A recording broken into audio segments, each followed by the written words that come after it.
Shalom, pessoal, tudo bom com vocês? Um tempo parado aqui, sumido sem fazer uns vídeos, e eu vou estar dando introdução, dando início, né, a uma sequência de vídeos aqui na realidade, né? Vão ser divididos em várias partes. Inicialmente eu vou fazer uma introdução mesmo, só para a gente ter uma base do que os meus vídeos vão estar falando, sobre o que eu vou estar abordando também, né?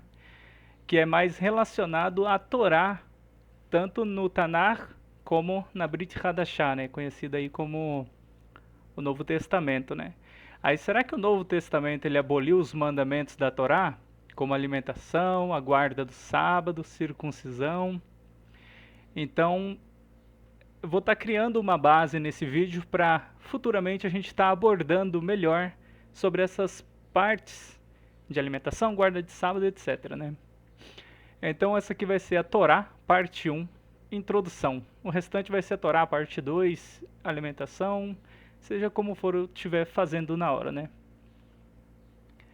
É bom só salientar que vai estar sempre escrito parte 1, parte 2, parte 3, porque vão ser uma sequência, né? Um vídeo ele necessita do vídeo anterior para ter a continuação seguinte. Então, a não ser que o vídeo mude drasticamente, como eu estou falando de alimentação, de repente eu parta para a parte de guarda de sábado.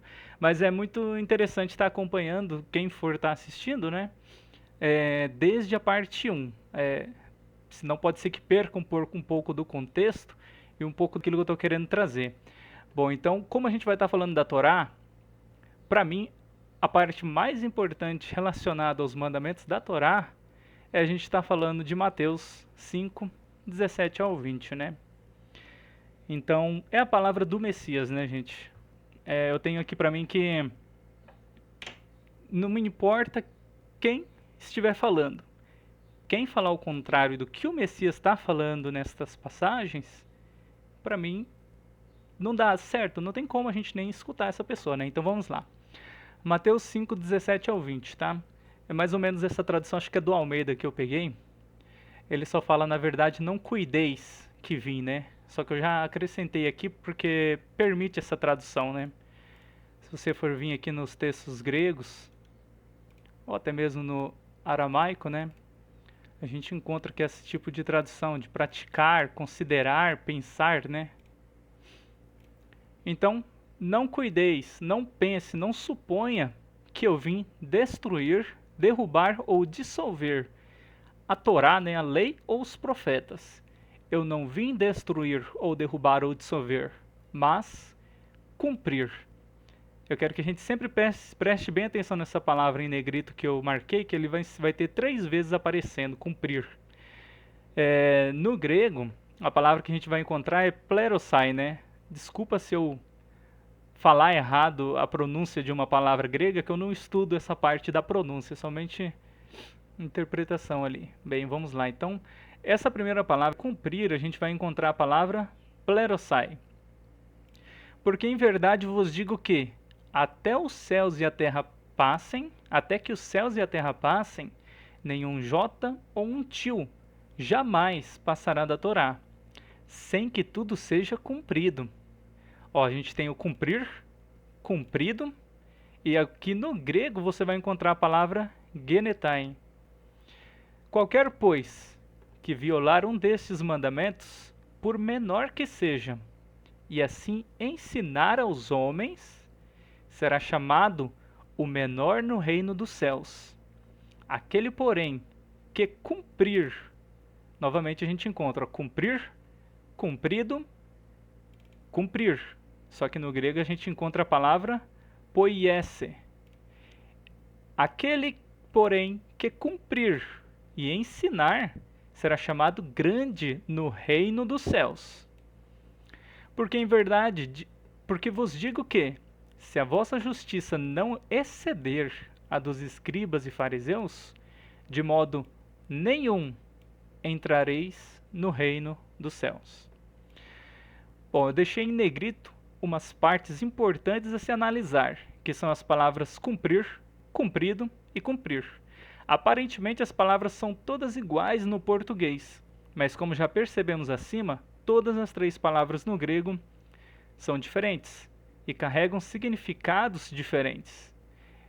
E em parênteses, né, eu coloquei essas palavras como consta ali no grego. Vamos aos seus respectivos significados, né? A palavra plerosai, o strong dela é 4137, ele significa preencher, completar. Muitas vezes a gente encontra a tradução cumprir. Eu praticamente considero essa tradução ruim. Não considero ela uma tradução muito boa. Por quê? Porque o sentido dela é preencher e completar. Se a gente der uma olhada no próprio Bible Hub, por exemplo, encontrar aqui a palavra plerosai, ele vai dar que o sentido dela ali naquela raiz da palavra, plero, é completar. Ó, o uso dela é preencher, né? Completo. Pleres é estar cheio, propriamente preencher até a capacidade individual, ou seja, na medida em que ela for atender. Ou seja, o significado dela, gente, é isso, é de completar, preencher, realizar, cumprir. Ele coloca aqui na concordância exaustiva de Strong. Mas o sentido é isso, preencher, completar. Se a gente olhar também no próprios textos aramaicos, a gente vai encontrar a palavra aqui, que a tradução dela é exatamente isso, preencher, completar. Por isso que eu considero essa palavra assim, cumprir, que muitas vezes vem traduzido para a gente, perde um pouco ali do sentido, digamos assim, do que está querendo dizer, né? Então a gente tem o segundo, né, o genetai que aparece, que é o cumprido, né? O segundo, a palavra cumprir, que aparece escrito cumprido. Ele realmente significa isso, né? Acontecer, tornar-se cumprido, né? Esse é o significado dessa palavra. E já o último cumprir que aparece, poiese, que segundo o dicionário, né, ele significa fazer, cumprir. Então eu coloquei aqui abaixo uma tradução mais fácil para que vocês possam estar entendendo sobre o que o Messias estava falando nessa passagem, tá, gente? Não cuide, não pense, não suponha que vim destruir, derrubar ou dissolver a lei e os profetas. Não vim destruir, derrubar ou dissolver, mas preencher, completar. Esse é o sentido, pessoal. Preencher e completar. Porque em verdade vos digo que até os céus e a terra passem, nenhum jota ou um tio jamais passará da Torá, sem que tudo seja cumprido. Qualquer, pois, que violar um mandamento desses, por menor que seja, e assim ensinar aos homens, será chamado o menor no reino dos céus. Aquele, porém, que os cumprir ou fazer, que é a palavra poiese, e ensinar, será chamado grande no reino dos céus. Bom, o que podemos perceber é que Yeshua veio cumprir, ensinar e preencher a Torá. Podemos entender que o propósito de Yeshua, já no versículo 27 e 28, onde ele preenche o mandamento do adultério. Podemos entender, né? Acho que eu li errado. Podemos entender o propósito de Yeshua, né? Já nesse capítulo 5, 27 e 28, nessa parte do adultério, né? Em que ele diz, né? Antes o adultério ocorria somente no ato, né? Em que tinha um ato entre o homem ali e a mulher. Ele aumenta o nível do mandamento. Você vê que ele não quebra o mandamento, nem mesmo facilita o mandamento. Ele aumenta o nível do mandamento, ele dificulta, dizendo que só de você cobiçar a esposa de seu próximo, muitos textos vêm como você cobiçar uma mulher. Eu coloquei aqui esposa de seu próximo, tá? Porque a tradução do aramaico ela permite essa tradução tanto como mulher como esposa. Então, na minha visão, um homem cobiçar uma mulher solteira não se torna em um adultério, né, gente? Então, por isso que eu coloquei aqui esposa de seu próximo. Porque dentro do contexto de uma tradução melhor se encaixa, mas isso não tem nada a ver com o vídeo, tá? Então, dizendo que só de você cobiçar a esposa de seu próximo, ou seja, só de você desejar a esposa de seu próximo, você já adulterou no seu coração. Ou seja, o que o Messias fez aqui? Ele pegou um mandamento que estava sendo compreendido lá pelos seus 10% e aumentou 90%. Ele dificultou o mandamento. Se você antes, somente pelo ato, você adulterava, agora só o fato de você desejar, você já adulterou. O que o Messias fez? Dificultou. Ele aumentou o nível, ele preencheu o mandamento. Imagine uma garrafa de água de 2 litros. É como se a Torá, que foi dada ao povo de Israel, né, o seu entendimento só tivesse alcançado os 10%. E o Messias vem e completa, preenche os 90% que faltam para deixar cheio o entendimento e sabedoria. Como você pegar aqui a garrafinha de água, o povo de Israel recebeu a Torá, ficou aqui, ó, 10% da compreensão. O Messias vem e ele completa toda a garrafa, trazendo a compreensão da Torá. E então, primeiro ponto, já conseguimos ver aqui que o Messias ele não veio simplesmente cumprir os mandamentos, mas preencher e dar o entendimento real da Torá, dos mandamentos. Segundo ponto, podemos ver que os céus e a terra também não passaram ainda. Se a gente analisar o texto, ele diz aqui, ó, porque em verdade vos digo, até que os céus e a terra passem, nem um jota ou um tio jamais passará da Torá sem que tudo seja cumprido. Jamais passará da Torá sem que tudo seja cumprido. Então, se não passaram, ou seja, você olha para o céu, você vê o céu. Você olha para a terra, você vê a terra. Se a terra e os céus não passaram, como que a Torá passou, gente? Se o próprio Messias disse que não vai passar. E segundo Apocalipse 21, se você pegar, abrir aqui. Eita, o que eu fiz aqui? Ah, beleza. Se você pegar Apocalipse 21 e abrir, ó. Lá ele diz, ó, vamos ler lá novamente só para, assim, é redundante, mas é bom ser redundante às vezes, porque é tanta falta de entendimento nessas partes que é bom ser redundante, ó, porque em verdade vos digo, até que os céus e a terra passem, nem um jota ou um tio jamais passará da Torá. Beleza. A gente pode ver que Apocalipse 21, que é um texto já depois do milênio, esse texto já é depois do milênio, já é na descida de Jerusalém, ó, e viu um novo céu e uma nova terra, porque o primeiro céu e a primeira terra passaram, e o mar já não existe. Aqui, ó, depois do milênio vai estar passando o primeiro céu e a primeira terra. Até o milênio, o primeiro céu e a primeira terra não passaram, e segundo o Messias, nenhum tio e nenhum jota da Torá também não passou. E eu, João, vi a santa cidade, a nova Jerusalém, que descia de Deus, que de Deus descia do céu, adereçada como uma esposa. Esposa, tá? Jerusalém é a esposa. Ataviada para o seu marido. Jerusalém é a esposa. E ouvi uma grande voz do céu que dizia: Eis aqui o tabernáculo de Deus com os homens, pois com eles habitará, e eles serão seu povo, e o mesmo Deus estará com eles, e será o seu Deus.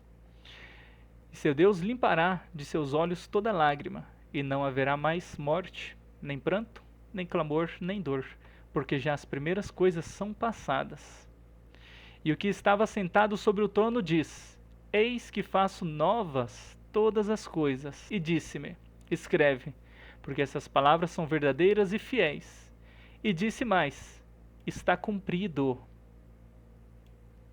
Olha o que o texto diz. Porque em verdade vos digo, até que os céus e a terra passem, nenhum jota ou um tio jamais passará da Torá, sem que tudo seja cumprido. Sem que tudo seja cumprido. Quando que vai estar cumprido? E ele disse mais: Está cumprido. Tudo isso aqui só vai estar cumprido, pessoal, quando os novos céus e as novas terras vierem para cá. Quando a antiga terra e o antigo céu passar. Só lá vai estar cumprido. Então, nesse momento, pessoal, não tem nada ainda cumprido, não está tudo cumprido, não. Ainda muita coisa vai estar cumprido. Então, como que a gente pode perceber? De forma nenhuma, jamais passará a Torá. Então, nesse momento, a Torá não tem como ter sido passada, né, gente? Já é o primeiro ponto. Os céus e a terra ainda estão aqui. Agora, 2 pontos muito claros que devemos ter atenção nas palavras de Yeshua. Primeiro, é que ele é claro em dizer que ele jamais veio destruir a Torá, como a gente acabou já de analisar, né? Então jamais ele veio destruir a Torá.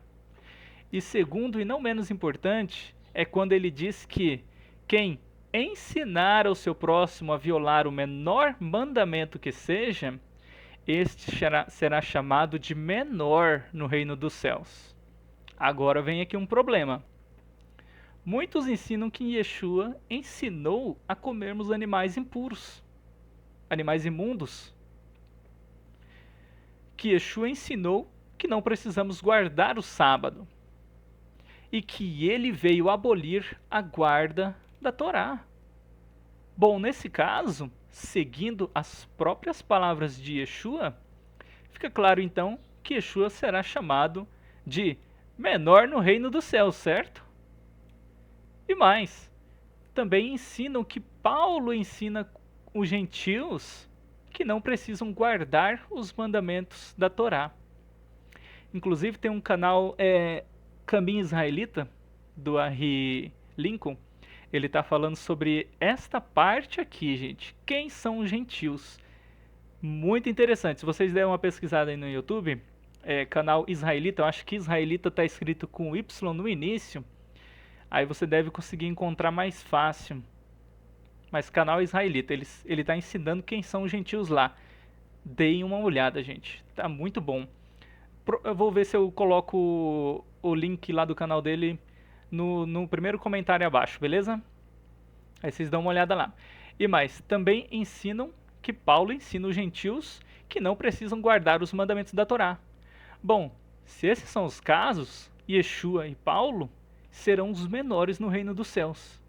Gente, isso é um absurdo tão grande dizer um negócio desse, porque, em outras palavras, é isso. Quando você diz que Yeshua ou que Paulo ensina você a quebrar um mandamento da Torá, é isso que você está dizendo. Porque é o que o Messias disse: qualquer pois que violar um desses mandamentos, por menor que seja, e, assim, ensinar aos homens, será chamado de menor no reino dos céus. Dizer que Yeshua ou que Paulo ensinou alguém a quebrar o mandamento da Torá é dizer que eles são os menores no reino dos céus. Então, pessoal, é dentro deste... calma aí, antes da gente ler esse finalzinho aqui, só quero pôr uma coisa aqui. Tem muita gente também que eu já ouvi falar que Yeshua cumpriu por nós a lei. Gente, que absurdo é esse? O texto mesmo não diz, ó, aquele, porém, que cumprir. Aquele que cumprir. Aquele que cumprir e ensinar será chamado de grande no reino dos céus. Não é aquele para quem Yeshua cumpriu será chamado grande no reino dos céus que está escrito, gente. É aquele que cumprir será chamado, cumprir ou fazer, inclusive. É aquele, porém, que cumprir, fazer e ensinar será chamado de grande no reino dos céus. Então, gente, essa coisa que há muitos anos ensinam, de que Yeshua cumpriu a Torá em nosso lugar, cumpriu a lei por nós, gente, isso não condiz nem com a palavra do próprio Messias, quando ele fala que é aquele que cumprir será chamado de grande no reino dos céus. Para que isso também fique bem claro, gente, as palavras do Messias são para aqueles que vão estar no reino dos céus, tá? Pode ser que alguém venha a falar aí, mas isso daí ele só estava dizendo para os judeus que se encontravam ali no local. Não, ele estava dizendo isso referente ao reino dos céus. Então, se você está no exílio, se você é um gentio, se você é um judeu, um estrangeiro, seja o que você for, se você estará no reino dos céus, isso aqui se aplica a você, porque isso aqui é uma mensagem para o reino dos céus. Então, é aquele que cumprir e fazer será chamado de grande no reino dos céus. Então, pessoal, isso aí é muito interessante. Então, pessoal, é dentro deste entendimento de que Yeshua e seus discípulos não vieram quebrar os mandamentos da Torá que estou iniciando esse conjunto de vídeos que serão divididos em algumas partes. Então, eu irei abordar temas relacionados à Torá, guarda do sábado, alimentação pura, circuncisão, ou seja, abordar alguns assuntos que são mal compreendidos. A intenção é pegar, por exemplo, ali, a gente pega o texto de Mateus, Marcos, que o Messias diz, o que entra na gente não é o que nos torna impuros, mas o que sai da nossa boca e tudo mais. Muita gente pega textos assim isolados, sem analisar o contexto daquilo, sem analisar dentro da visão israelita. Isso eu digo até inclusive porque muita gente tende a ler a escritura na visão do brasileiro, tende a ler a escritura na visão do chinês, tende a ler a escritura na visão de um americano, de um japonês. Não é bem assim, pessoal. A gente sabe que quem escreveu as escrituras foram israelitas, foram judeus. Nós não podemos ler e interpretar um texto segundo a visão que nós brasileiros temos, mas sim de acordo com a visão em que o texto foi escrito por um israelita. Essa é a visão que nós temos que ter. Um israelita escreveu. Por exemplo, o que um brasileiro tem sobre a visão de uma alimentação, por exemplo, o brasileiro ele pensa assim, dentro da visão do brasileiro, o porco ele é um alimento. Mas só que dentro da visão de um brasileiro, o urubu não é um alimento. O cachorro não é um alimento. Agora, dentro da visão de um chinês, o cachorro é um alimento. Agora, dentro da visão de um judeu ou de um israelita, o porco não é alimento. Então, quando a gente for interpretar esses assuntos e esses temas que eu vou estar abordando futuramente, eu vou estar focando muito nisso, na gente ter a visão de um israelita, na gente ter a visão daquele que escreveu, não da nossa visão de um brasileiro, de um chinês, de um japonês, de um americano. Então essa vai ser a intenção mais, assim, que eu vou estar dando muito foco futuramente, nos próximos vídeos. Ok, pessoal? Então, esse vídeo foi só para a gente analisar essa parte aqui, que o Messias jamais veio quebrar a Torá, que ele veio preencher, completar, dar o sentido real da Torá. A gente viu aqui que jamais a Torá vai passar, até que tudo seja cumprido. A gente só vai saber que tudo vai estar cumprido após o milênio, após os novos céus e a nova terra. A gente aprendeu todas essas partes, ok? Então, encerrando o vídeo aqui, obrigado por todo mundo que assistiu. E Todarabá Lehi Traot. Até mais.